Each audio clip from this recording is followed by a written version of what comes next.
Wabarakatuh. Selamat pagi.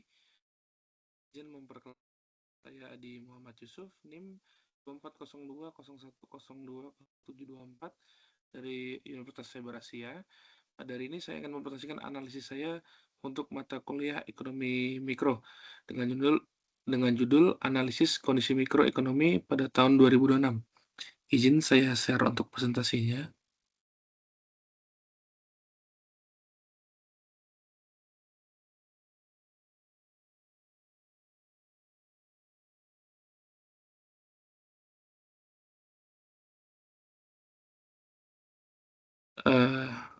Oke.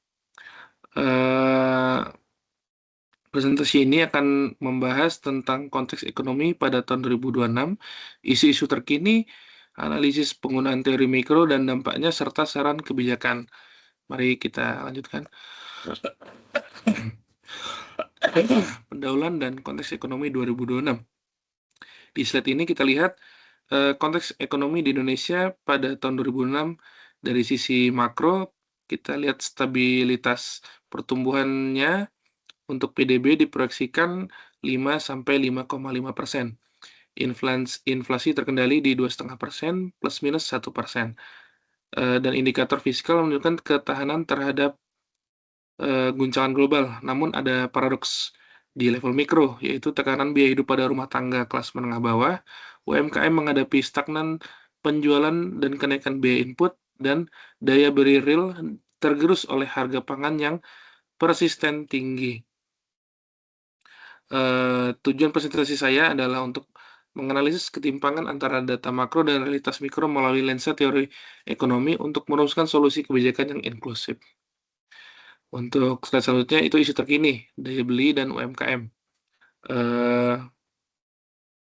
Yang pertama, untuk tekanan daya belinya, harga pangan tetap tinggi meskipun inflasi umum terkendali.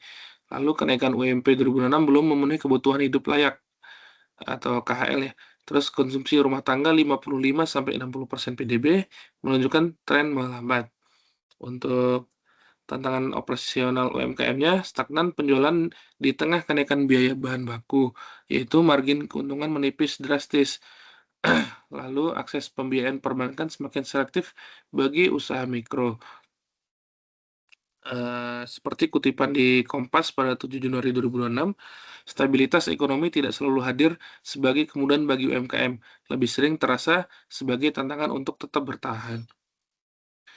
Lalu untuk selanjutnya isu terkini lagi, yaitu isu impor dan subsidi BBM. Eh, untuk dominasi impornya ya, sekitar 90% produk di platform e-commerce seperti Shopee, TikTok, Shop adalah barang-barang impor dengan harga yang sangat murah. Misalnya kerudung dengan harga 6.997 per pieces atau kemeja 20.000 per pieces. Konsumen Indonesia masih sangat price oriented, memicu tekanan UMKM global. Sumbernya dari bisnis.com pada 6 Februari 2026. Ini yang terkait impor. Untuk terkait subsidi BBM di 2026 ini, kuota Pertalite dipangkas 6,28% menjadi 29,27 juta KL ya, dan solar 1,32% menjadi 18,64 juta KL. Tujuan efisiensi anggaran dan kurangi salah satu sasaran, tapi dampaknya kenaikan biaya logistik bagi usaha mikro. Sumbernya dari Antara News 27 Januari 2026. Untuk analisis permintaan dan penawaran. Menggunakan teori permintaan dan penawaran, demand stock kurva permintaan bergeser dari DO ke D0 ke D1 karena penurunan pendapatan real atau income effect dan preferensi konsumen yang lebih hemat. Supply pressures kurva penawaran bergeser dari S0 ke S1 akibat kenaikan biaya input seperti energi dan logistik yang menekan margin UMKM. Lalu hasil equilibrium baru, harga naik tapi kuantitas transaksi menurun. Seperti di model kurvanya ya. Lalu analisis elastisitas dan struktur pasar. Lanjut ke elastisitas. Elastisitas yang tinggi, yaitu produk impor murah merupakan substitusi dekat bagi produk UMKM lokal. Penurunan harga impor sedikit saja memicu perpindahan permintaan yang masif dari lokal ke impor. Lalu untuk elastisitas pendapatannya, produk UMKM bersifat normal goods.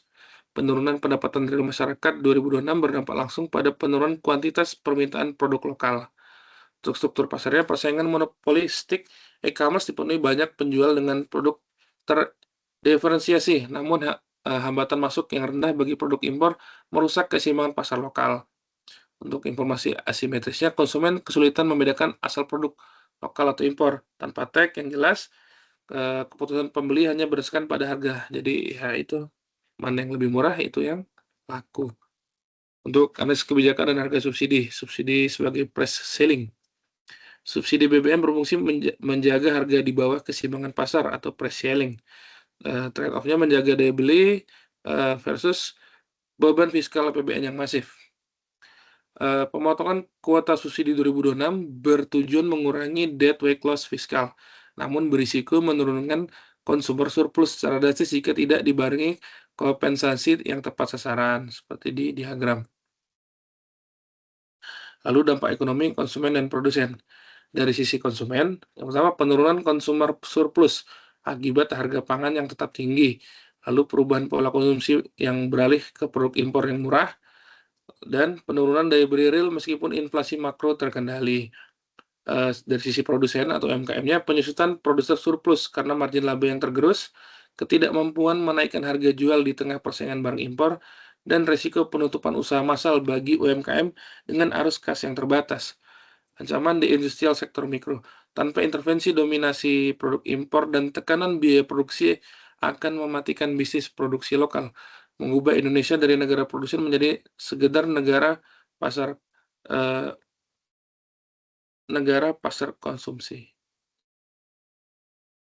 Untuk saran kebijakan, proteksi dan daya beli ya. Proteksi pasar, wajibkan produk origin tagging di semua platform e-commerce untuk transparansi. Yang kedua, regulasi komposisi minimal 50% etalase digital untuk produk UMKM lokal dan pengetatan biaya masuk untuk produk impor kategori konsumsi murah. Untuk penguatan daya beli, kebijakan upah minimum yang lebih realistis sesuai dengan standar, terus perluar target cash transfer bagi kelompok rentan untuk konsumsi, dan program sertifikasi pekerja untuk meningkatkan produktivitas dan nilai tawar rupiah. Untuk saran kebijakannya lagi, subsidi dan efisiensi. Subsidi yang tepat sasaran. Konversi subsidi BBM mengalihkan subsidi BBM untuk menjadi subsidi input produksi langsung, yaitu bahan baku energi industri bagi UMKM terverifikasi. Terus digital ID dan targeting. Penggunaan sistem identifikasi digital untuk memastikan bantuan modal dan subsidi bunga kur menjangkau pelaku usaha mikro yang paling rentan. Lalu peningkatan efisiensi. Kluster industri UMKM mendorong pembentukan kluster industri untuk mencapai scale ekonomi atau skala ekonomi dan efisiensi biaya logistik kolektif.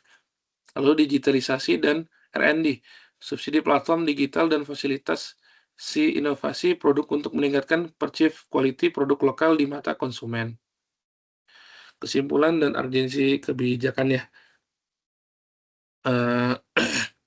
Kesimpulannya, stabilitas makro di 2026 tidak menjamin kesejahteraan mikro. Ada jurang antara pertumbuhan dan realitas daya beli.